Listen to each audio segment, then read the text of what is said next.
안녕하십니까. 서울대 공대 출신 법무사 김광수입니다.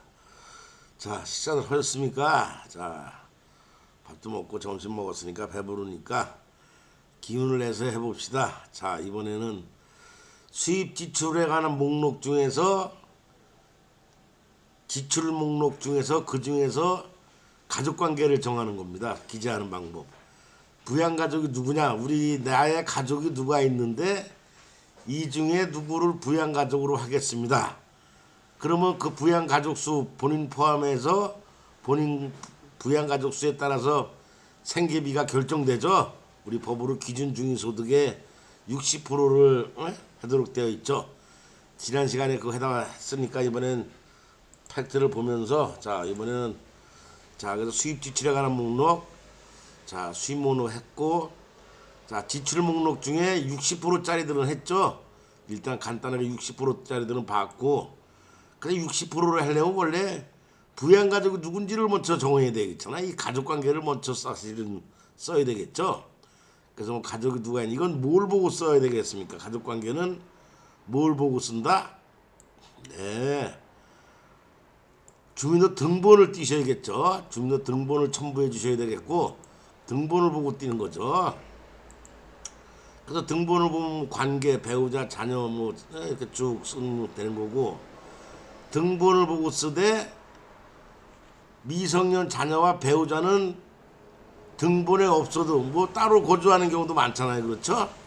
그런 경우에는 꼭 넣어줘야 됩니다. 동거하지 않더라도. 배우자와 미성년 자녀는 주민등록 등본에 없이 따로 등본에 돼 있다. 그래도 여기에 써주고 그 배우자나 미성년 자녀의 등본을 추가로 첨부해 줘야 됩니다. 이거 쓸 때 당연히 여러분 주민등록 등본을 첨부해야 되겠죠. 주민등록 등본을 배우자와 자녀가 다 나오면 문제가 없는데 내 주민등록 등본에 배우자와 자녀, 미성년 자녀가 안 나온다. 큰 자녀는 필요 없고 미성년 자녀 만 19세 미성년 자녀가 안 나온다. 걔네들은 안 나와도 배우자와 미성년 자녀는 반드시 여기에 써주고 그 배우자와 미성년 자녀의 등본을 내 등본 뒤에 추가로 첨부해 주면 되겠습니다. 자, 그럼 여러분들 제일 중요한 거 이제 그래서 부양 누가 부양이 되냐? 그것도 이제 설명을 해야 되겠죠. 부양 누가 도대체 여기에 써 있죠. 부양가족의 요건이 뭐냐 도대체 부양가족의 요건. 응? 누가 부양가족이 될 것인지. 자, 그럼 이제 설명을 다시 또 들어가도록 하겠습니다. 부양가족의 요건. 왜 여러분들 부양가족이 많아야 지출을 많이 인정받을 수 있는 거죠. 즉 생계비를 개인의 생계비를 많이 인정받게 되죠. 우리가 지금 본인 1인 가구 같은 경우에는 기준 중위소득의 60% 해가지고 뭐 124만 얼마 한 명 추가로 인정돼서 2인 가구 같으면 207만 얼마 부양가족 2명 추가돼서 나 포함해서 3명이면 266만 얼마 이렇게 되잖아요. 그렇죠? 자 그럼 우리가 가족 중에 누구부터 봐야 되겠습니까? 일단 결혼했다 그러면 배우자를 봐야 되겠죠. 그래서 우리가 법에 근데 지금 현재 배우자는 무직이라 그래도 근로능력이 있으면 안 해주고 있죠. 현재 무직이면 이렇게 지금 그래서 안 해놨잖아요. 그렇죠? 월 수입이 없음에도 불구하고 법원에서는 지금 실무가 부양가족으로 안 해주고 있습니다. 부양 유무 무죠. 그래서 자, 그 다음에 또 부양가족으로 많이 생각해봐야 될 게 자녀죠. 자녀는 만 19세 이하여야만 됩니다. 그래서 뭐 만 19세 넘어갔으면 뭐 학생이냐 대학생이냐 무직이다 그런 말 해봐야 소용없습니다. 부양가족으로 인정 안 해줍니다. 만 19세 넘어갔으면 안 해줍니다.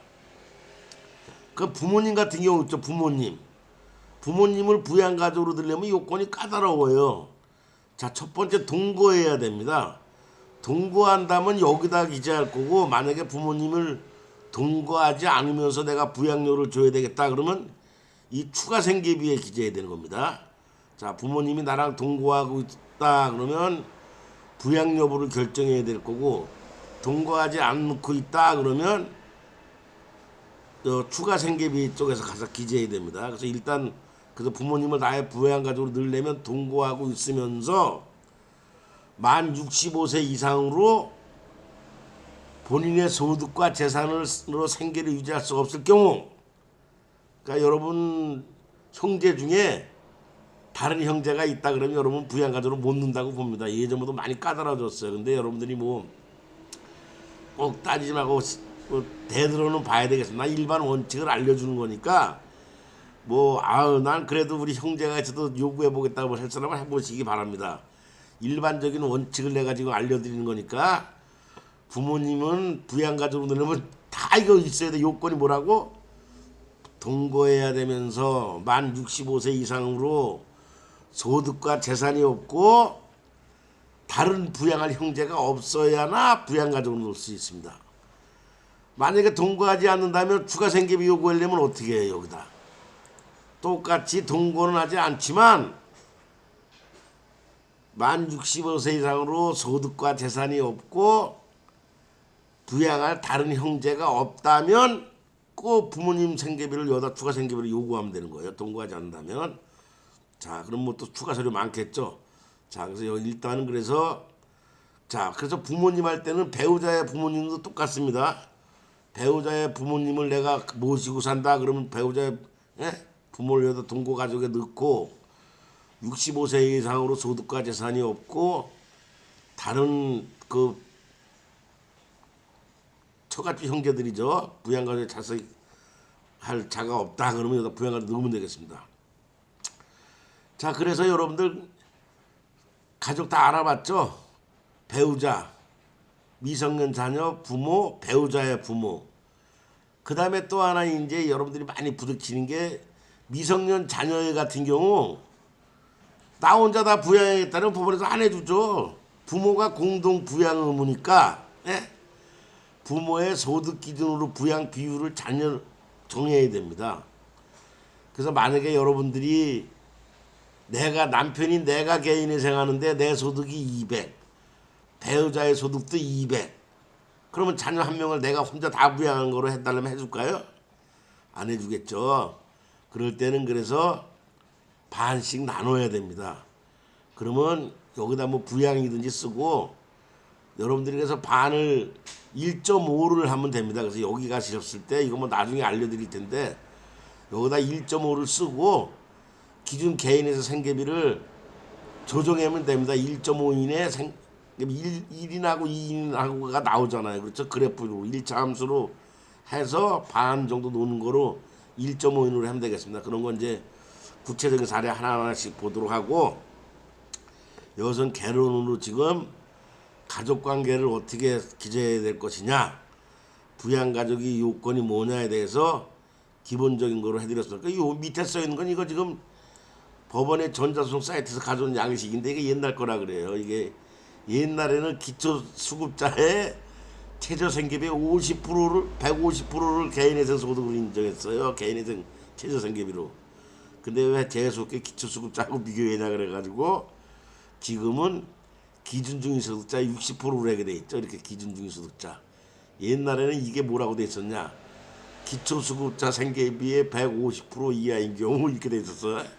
자, 이건 고쳐줘야 돼. 그래서 여러분 가족관계에 대해서 기재하는 방법과 기본적인 부양 가족의 기준에 대해서 설명드렸고 그래서 이제 그 잡기술 필요한 거 있죠. 아까 배우자 소득이 200, 내 소득 200, 배우자 소득이고 미성년 자녀가 한 명 있을 때 생계비 부양가족 수나 생계비를 어떻게 계산할 거는 다 별도로 하나의 장에서 설명을 해드리도록 하고 자, 그래서 이제 다음번 강의할 건 뭐예요?